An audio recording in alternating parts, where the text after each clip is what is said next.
Assalamualaikum warahmatullahi wabarakatuh.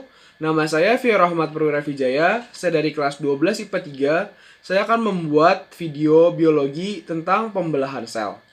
Pembelahan sel merupakan peristiwa reproduksi sel yang memiliki beberapa tahapan. Dan pertumbuhan sel bertujuan untuk memperbanyak jumlah sel, baik sel tubuh maupun sel gamet. Pembelahan sel terbagi menjadi 3, yaitu amitosis, mitosis, dan meiosis. Yang pertama, amitosis. Amitosis adalah pembelahan biner, yaitu pembelahan sel yang terjadi pada bakteri. Bakteri disebut juga sebagai makhluk hidup prokariotik atau makhluk hidup yang tidak memiliki membran inti sel. Nah, pertama, bakteri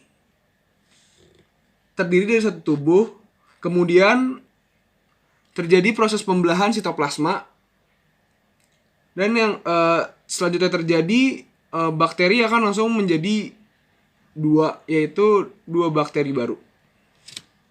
Yang kedua merupakan mitosis. Mitosis merupakan pembelahan sel yang terjadi pada sel tubuh atau somatik. Mitosis terbagi menjadi 5 tahapan. Tahapan yang pertama adalah tahapan interfase. Pada tahapan interfase, tahap ini merupakan tahap pengumpulan energi.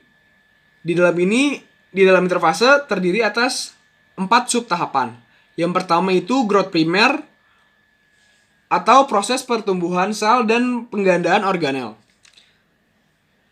Pada masa growth primer merupakan tahapan terlama yang terjadi pada interfase. Selanjutnya ada sintesis atau replikasi DNA. Selanjutnya ada growth secondary, dan yang terakhir adalah mitosis. Kemudian fase yang kedua adalah profase. Pada profase merupakan tahapan di mana inti sel pecah dan kromosom keluar dari inti sel. Tahapan yang ketiga itu metafase. Seperti ini, kromosom akan sejajar pada bidang ekuator. Selanjutnya, pada tahap yang keempat, anafase, kromatid akan berpisah. Kemudian masing-masing akan ditarik dengan benang spindle yang dikeluarkan oleh sentromer. Seperti ini. Kutub yang atas dinamakan dengan kutub animal, dan kutub yang di bawah dinamakan dengan kutub vegetal. Selanjutnya, fase yang terakhir adalah telofase, yaitu tahapan di mana terjadi pembelahan sitoplasma dan kromosom yang sudah berada di kutub masing-masing. Kemudian akan membelah menjadi 2 sel baru yang masing-masing bersifat 2N atau diploid.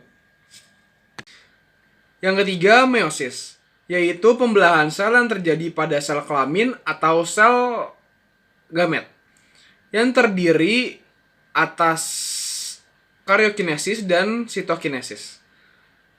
Dan juga terdiri dari beberapa fase. Yang pertama, meiosis 1.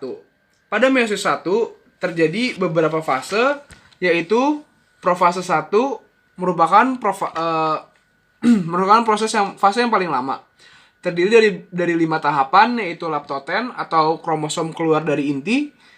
Yang kedua, zigoten, kromosom menjadi kromatid. Yang ketiga, pakiten atau kromosom berdekatan sejajar. Yang keempat itu diploten atau crossing over, dan yang terakhir itu diokinesis atau nukleus hilang sepenuhnya.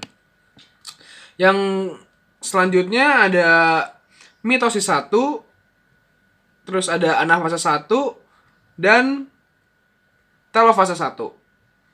Pada fase meiosis 1 bertujuan untuk mengurangi jumlah kromatid. Yang kedua adalah meiosis 2. Terdiri dari 4 tahapan juga, yaitu profase 1, terdiri dari 4 tahapan, yaitu profase 2, metafase 2, anafase 2, dan telofase 2, yang bertujuan untuk menambahkan jumlah anakan. Yang semula dari 2N diploid menjadi 4N haploid. Sekian video saya tentang pembelahan sel. Kurang lebihnya mohon maaf. Wassalamualaikum warahmatullahi wabarakatuh.